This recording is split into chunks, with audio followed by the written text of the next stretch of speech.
YP Speaks.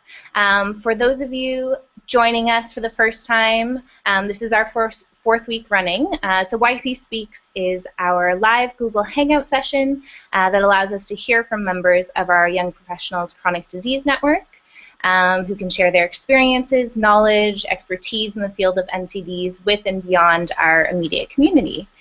So the Young Professionals Chronic Disease Network has a mission to mobilize the global community of emerging NCD leaders to tackle injustices within the field. So joining us today from Amsterdam is Molly Lepeska. Wow, goodness, I practiced that one.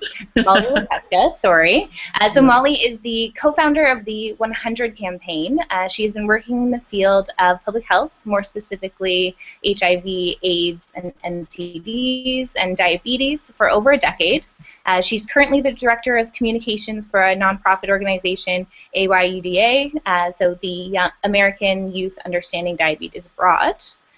So Molly knows YP well. She was actually involved in spearheading the YP-CDN AYUDA meeting at the Youth and NCDs at the UN High-Level Summit in 2011, if I'm not mistaken. That's right, yeah.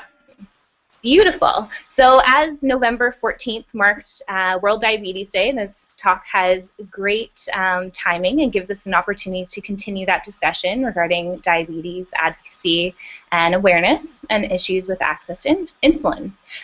So for those of you that are joining us in the call and those that are watching the live broadcast, feel free to tweet about this discussion, hashtag YP Speaks. We also have enabled the question and answer box or comment box on our Google Plus Hangout page. So if you do have any questions you want answered towards the end of the discussion, we'll field those and also monitor our Twitter accounts should there be any inquiry. Okay, Molly, do you want to start us off? Sure, great. Thanks so much, Desiree. So I'm just going to talk a little bit about barriers to insulin access today and talk a little bit about it more from the side of the inequities in the I guess the insulin sphere globally. So I'm just going to, I guess I'll start my presentation right away, and please feel free, I really encourage discussion, so feel free to interrupt me at any time with questions or comments you might have. Hopefully this will work.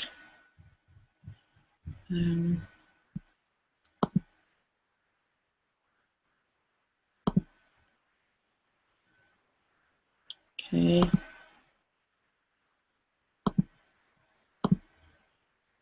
Okay, I hope that works. Desiree, can you see it? Is that working? Yep, you're good to go. Okay, cool, great. I'm just going to first, but before I start, I guess I'll just tell you a little bit more about myself. Desiree did a great job introducing me. I am originally from the U.S. I've been living in Amsterdam on and off for about 9 years. I am a communications person, and I have a master's in health communications. I worked in HIV for about 6 years, working at the World AIDS campaign, and we coordinated the International World AIDS Day, so we set the theme and set out materials to 190 countries, worked globally at working towards universal access, which we didn't quite get to, but you know they're still working on it now. And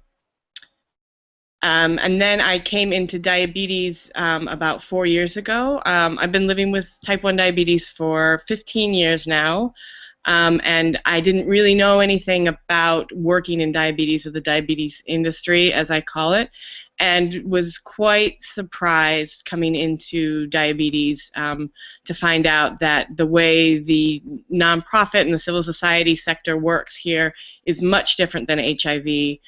It's very connected to the pharmaceuticals, and it's very much more driven in a way that's not necessarily grassroots, much more top-down. So I was really surprised with how it worked and to see that there wasn't a lot of outrage, I guess, in the community about some of the things that were happening, and that it was a very disjointed community between the type 1 and type 2. So for me, it was kind of coming in, even though knowing obviously diabetes well, not knowing anything about how, I guess, everything worked, and kind of questioning, why things were going as they were. And that's sort of how my involvement with the 100 campaign began, in a way, or my curiosity in why these inequities existed and why nobody seemed to be saying anything about it. So just a little quick personal summary of how I got involved with the 100 campaign. So now I'll just take you to what we do.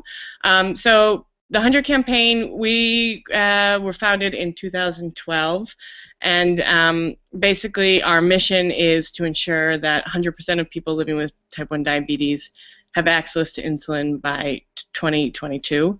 We're a group of volunteers. We don't have any funding at the moment, and really, our first step is really working towards raising awareness about the issues and working together with people who are working with the 100 campaign to do the research that actually shows where the inequities are and how we can get over some of these barriers to insulin access, and getting changing whatever they do in their research into things that the public understands to actually make some changes.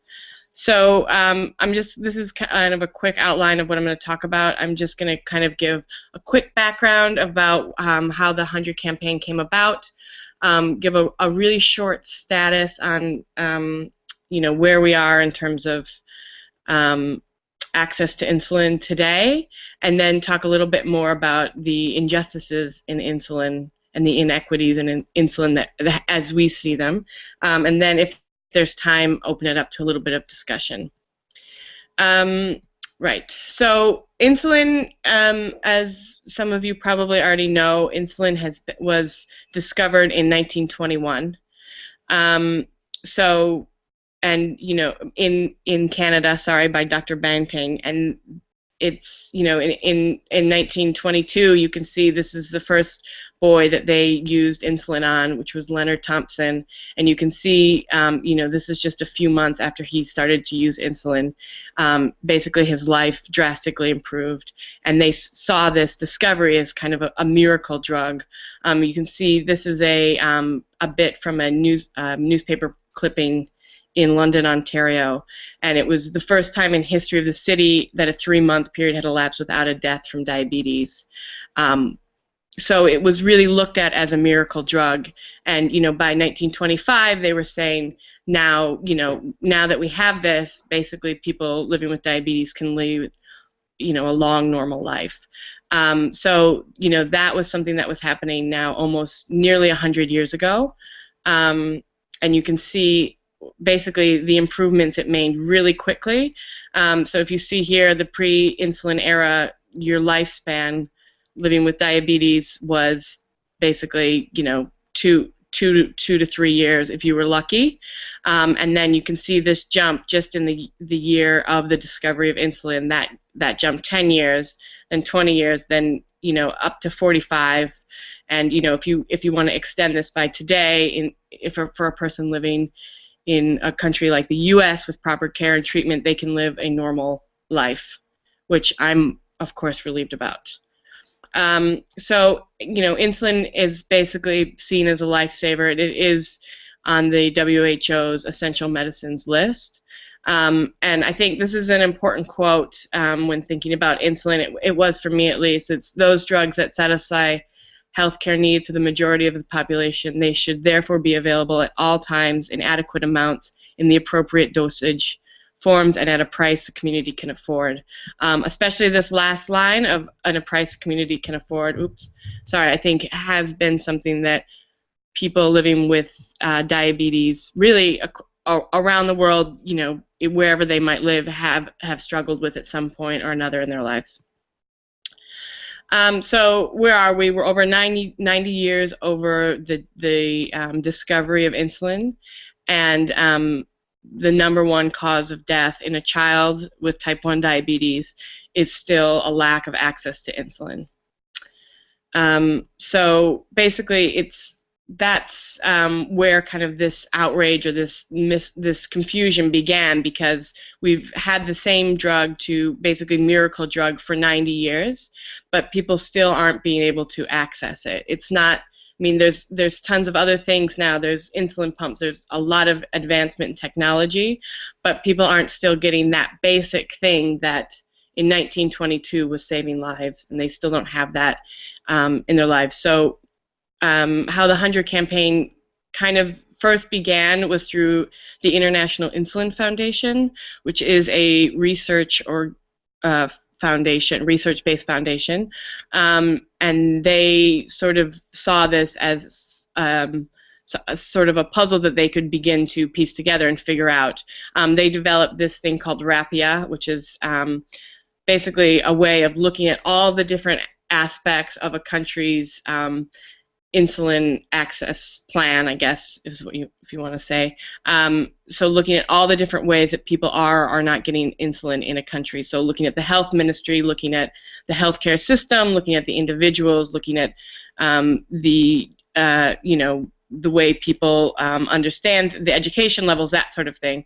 And they took a look at this in 7 countries between the years of 2003 and 2009, and did these really incredible studies to see where there is actual barriers and where these barriers existed, and tried to work within the countries to start overcoming some of these barriers. And what they found was that there's a lot of complex and different barriers within each country, but there were some consistencies that were the same across the board, or sorry, not consistencies, inconsistencies in terms of equity and care that existed through each of the countries. And so in 2012, the International Insulin Foundation program coordinator, I think that was his title then, David Baran, sort of came to the idea of the 100 campaign, and then myself and Meredith Basie also worked together to kind of launch it to directly address the issues that came to light through these studies. So let's look at what the barriers are. So basically, in terms of where insulin use is today and where we are in terms of how many people use insulin, we've estimated there's about 100 million individuals who use insulin around the world. There are about 19 million people now, according to the new IDF numbers, with type 1 diabetes. And then on top of that, there are a lot of other people who have type 2 diabetes who rely on insulin for better management. And then of that 100 million, there are 55% who face significant barriers in terms of access and affordability. So, that's over 50 million people who, can't regularly access insulin or have difficulties affording it, which to me is a very substantial amount of people. And considering this isn't an issue that gets a lot of publicity, except for on World Diabetes Day, I think it's an important number to really look at and think about. So, right, we've basically, when you really think about the inequities and what they mean, life expectancy for a child with type 1 diabetes in sub-Saharan Africa is still as low as 1 year. In sub-Saharan Africa, only 1% of the children living with type 1 diabetes can expect to live past 6 years. This is a huge, huge difference when you look at someone like me living with diabetes, who can hopefully, live to 70 or 80 years old. I think as a person living with diabetes, just knowing that other people are looking at a death sentence with the exact same condition as myself, I think that's shocking enough in terms of wanting to help as much as you can, and wanting to think about how we can close these gaps. So just for kind of to illustrate this point, if you look at the pre-insulin era, sorry, at the turn of last century, you can see that these are that in in rural Mozambique, in rural Nicaragua is a little bit is a lot better actually. But if you look at these numbers and you compare, you see, in countries such as Mozambique or Nicaragua or Mali, for example, you'll see that actually, they're basically living a life that people in the U.S. or Canada lived 100 years ago in terms of living with type 1 diabetes. And you can see here, just to illustrate the point a bit more, the calculated life expectancy for people living with type 1 diabetes in these 5 countries, which were some of the countries used in the IFF assessment. One of the big barriers that a lot of people talk about, of course, is cost. And I think if for people who are living with diabetes, really anywhere in the world, one of the biggest complaints I always hear is cost. It's very expensive. It's a very expensive condition to keep up with and to have everything that you really want to live as healthy and happy of life as possible. Whereas I might be struggling with affording my pump supplies and that sort of thing, there are people that even buying a vial of insulin can be so much that it can consume 25 to 75% of a family's income. For example, if you look at this, as the yearly cost of purchasing insulin for an individual in Mali can represent 23% of their GDP. It can be something where people are choosing to, buy insulin for their child or feed their family. And in that, it's a sad choice, and it feels like it doesn't need to be that way.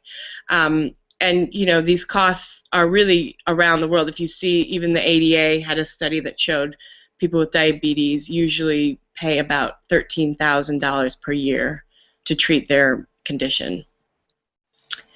So here you can see this is a little bit more about the price of insulin. So as something I think is quite interesting, you can see the differences in costs between, for example, the public sector, the private sector, and the central medical store is usually the government-sponsored place where they buy insulin. I think something that else is interesting about this, the private sector costs and versus, if you can see, like the medical store costs are quite huge. The medical store will usually typically just buy 1 or 2 types of insulin. If people want to have a little bit more choice, you can see how much more money they'll have to pay to access those other kinds of insulin. And it's not just in the U.S. it's not just in lower income countries that these problems exist. Insulin discontinuation was the leading cause of people going into the hospital for hypos in the U.S. In the U.K., you can see there were people who there were, stories about people who didn't have the choice. The government's providing the insulin there was not a choice enough for them, and so they didn't necessarily have the money to buy whatever insulin they wanted to use. Maybe it was a analog insulin, and so often they would just stretch what they were buying. And there were problems in countries such as Greece following the financial crisis. So I just wanted to share these. This is part of the World Diabetes Day chat we took part in last week, and you can see here it just shares some of the costs that are around the world right now. So in Nigeria, For example, the government doesn't pay anything for insulin, and a vial costs about $20, which is quite expensive considering most people typically use 2 vials a month. This is from one of our 100 campaigners in the U.S., and he gets free insulin through his school's coverage. And then this is, off without having insurance. People are paying in the U.S. $100 to $130 for Lantus and Humalog. And I think this is also another interesting point. This was from a blog that one of our great bloggers just wrote, Nellie Ainge, who's a Harvard medical student from Cameroon. She said that, sort of the prices have basically dictated what doctors can prescribe. And, one doctor saying that the medication he described is only dependent on what the patients can afford. So you can see here, if people don't want to buy the human insulin, they are looking at a cost of between $600 and $100 a vial. So it can be a huge difference in terms of price. And if you look at just in general, this is sort of a bigger breakdown of the cost of care to the individual. Insulin is often a heavy price, but then there's the other supplies to think about as well. So this is a very low estimate in terms of, basically it's somebody living with diabetes and just staying alive, not necessarily living with A1HCs under 7. There's probably no way for that, or having, being very healthy with insulin, with diabetes. You can see this is just for 1 vial of insulin per month, 1 syringe a day, 1 glucose test per month, and 1 doctor consultation per month, and travel for that. And you see that alone, for example, in Mali is costing 60% of per capita income. Mozambique, 75%. Vietnam, 51%. And, interestingly, that the barriers can be different in different countries. You can see here in Vietnam and Mozambique, travel is one of the biggest barriers. And, in Mozambique, insulin isn't quite as expensive. And then, on top of that, in that graph, you could see people weren't getting that many supplies. You can see even the availability of diagnostic tools in some places is quite low. So even, for example, the presence of a glucometer, which I think people who are, say, living in the U.S. or living here in Holland, a glucometer a lot of times is free. You just get it when you buy your insulin strips. You can see here in Mozambique, there's only 21% of the time are glucometers even available. So there are multiple barriers that people face, and insulin is just, unfortunately, just one of those. And another barrier, of course, is healthcare and lack of healthcare workers and lack of training.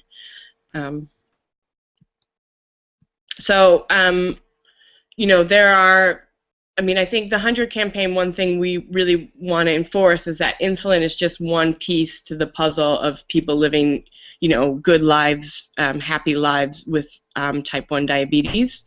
There are a lot of different factors that create poor outcomes for people living with diabetes.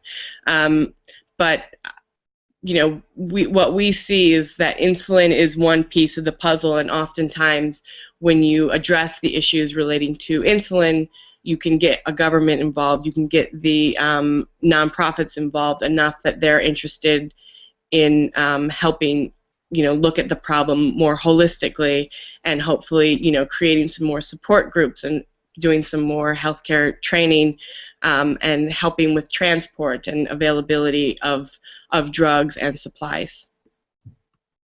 So in terms of where these injustices in insulin exist, and a little bit about what we see as the things that need to change in terms of insulin. We feel like the 3 main inequities in insulin are basically come down to accountability. So it's the accountability of governments, the accountability of civil society, and of course accountability of the private sector. As I touched on at the beginning, I think for me diabetes was unique in that the private sector or the pharmaceuticals were really actively involved in the civil society sector. They funded a lot of civil society, and they in part had a lot to say in terms of how civil society, how some of the NGOs acted, and oftentimes it didn't seem like there was any accountability to the pharmaceuticals or to the private sector to what they were asking of civil society. And I think in a place, for me, I mean, I've sat on boards where pharmaceuticals are on the board.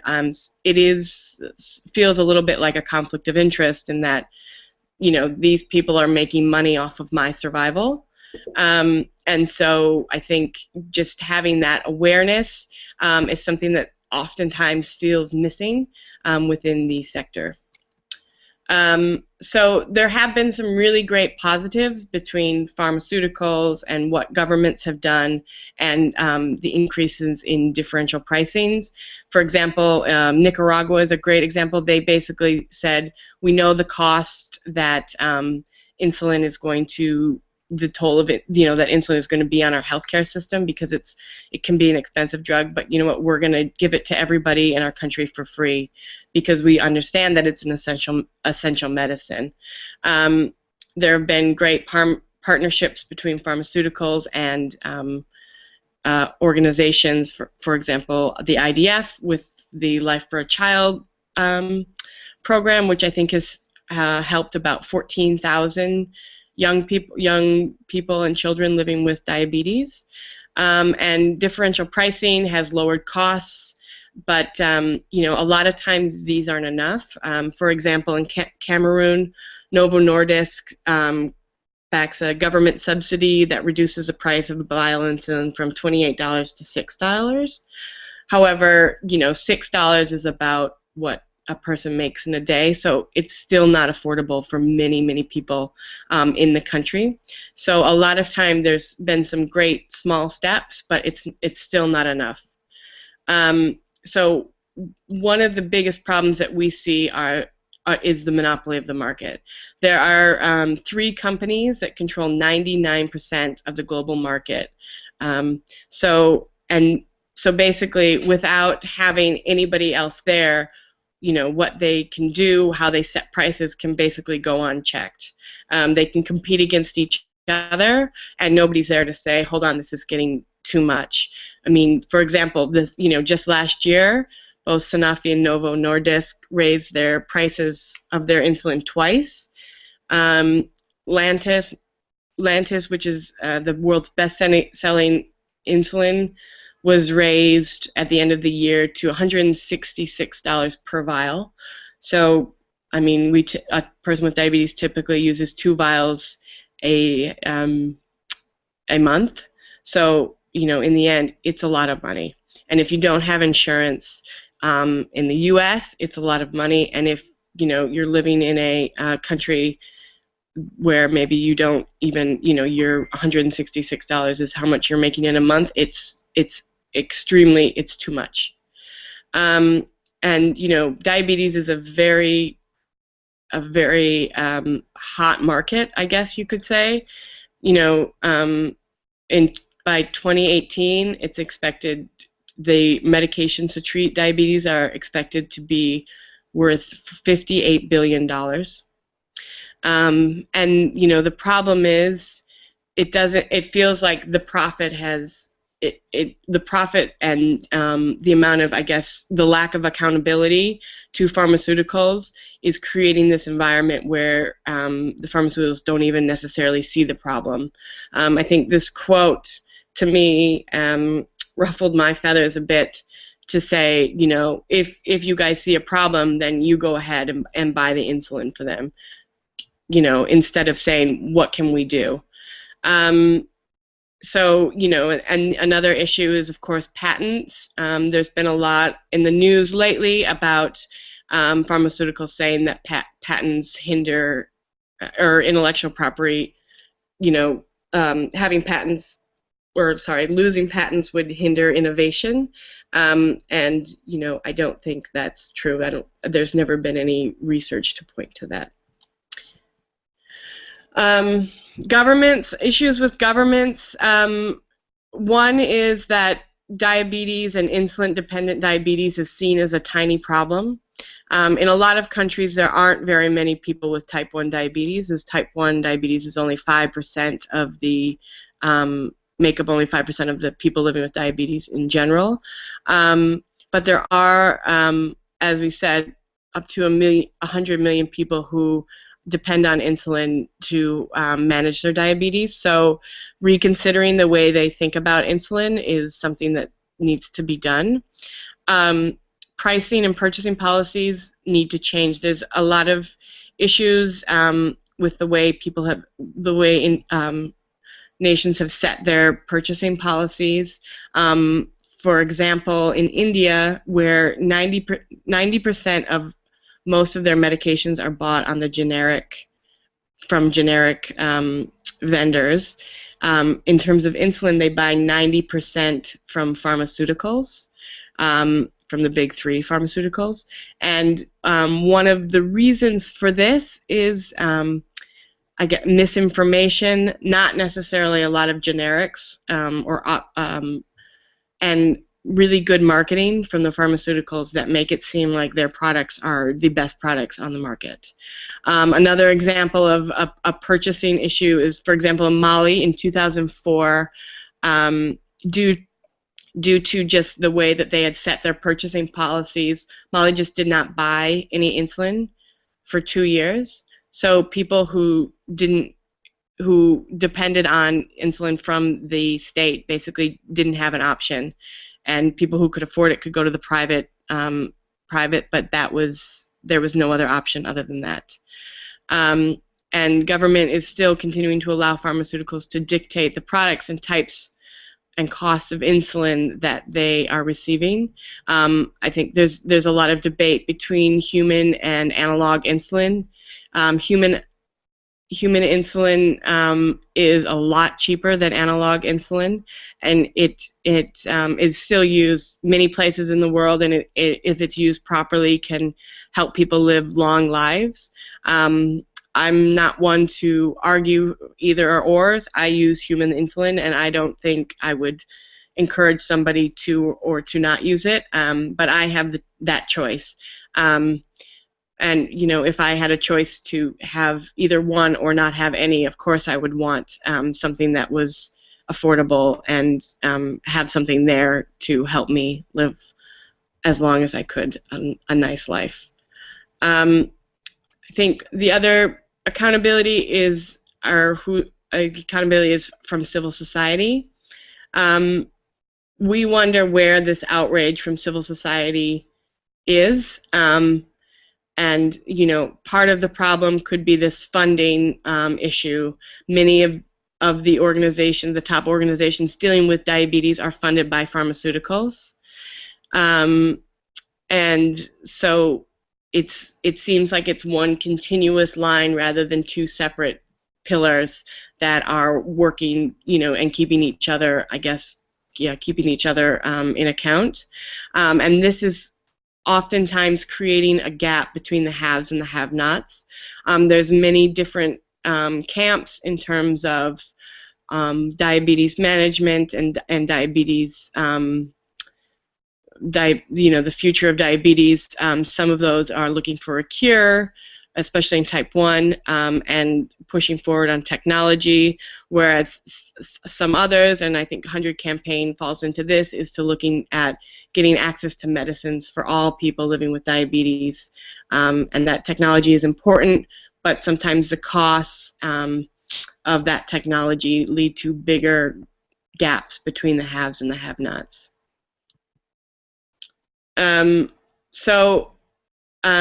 That's basically that's how we see the main problems in terms of where the inequities are, and how those inequities are being pushed into greater gaps. And I think the thing, our argument is always that if it's an essential medicine, it's something that needs to be in the hands of everyone who needs it in the world, not just the people who can afford it. And we really want to see how we can kind of get to that level. And we do believe it is possible by 2022, which is, wow, less than 10 years away, 8 years away. We could get to that level, but there needs to be some major system change in the way that we're dealing with access to insulin right now. So I just put up some questions for discussion. I don't know if anybody has anything they want to add or insert. Yeah, I guess we can, at this time, encourage all of those who are listening to the live broadcast to type in your questions into the Q&A box that we have enabled on our Google Plus events page.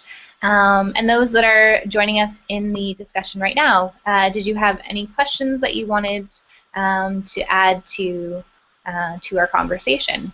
Please feel free.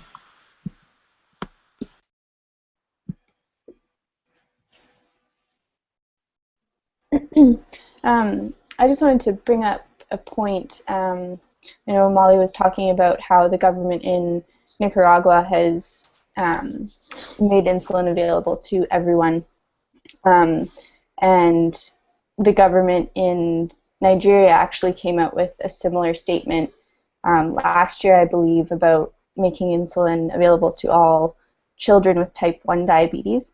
And I guess this is maybe just a sort of an open-ended question or discussion point as well, but what are some techniques that we can use to actually hold those governments accountable and kind of ensure that those things that they say will happen actually do happen?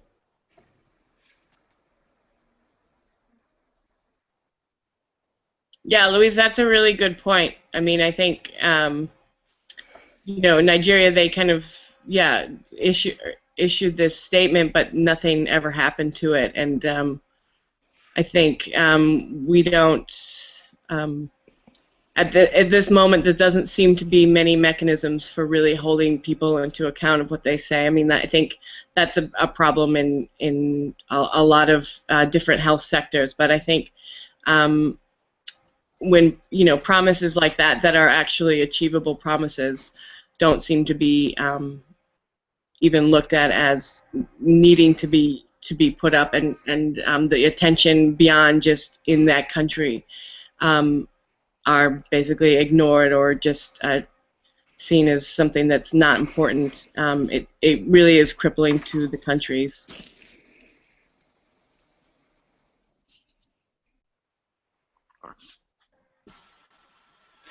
Excellent. Any other questions at this time? Again, we encourage you to use the Q&A box on the event page. If you wanted to touch on some of the discussion questions you had posted, Molly, I know that we have gone over our time a little bit, but I'd welcome you to touch on something as you see fit. Cool. I think a question that I have, and I think open to people who know things about other NCDs and or working on other NCDs. Something that I have a question I'm really interested in hearing more about is looking at accountability and creating, I guess, new ways of either working with pharmaceuticals or not working with them, but holding them accountable to ensuring that they are ethical about their pricing and their practices. Excellent. So on that note, Molly, thank you so much for joining us today. I know you've illustrated a lot of great points in terms of equity and access to insulin. For those that weren't able to ask a question at this time, you can always feel free to follow up at YPChronic at Gmail if you have an additional question for Molly. Otherwise, I will leave you with that. Thank you for those that were able to join us in on the call and those that will be tuning in later. We do have another YP Speaks session coming up in December 3rd, so it will be at 12 noon Eastern Standard Time, and information will be posted on the Young Professionals Chronic Disease Network on our website, so ypchronic.org. Okay, thank you so much. Thanks, Desiree.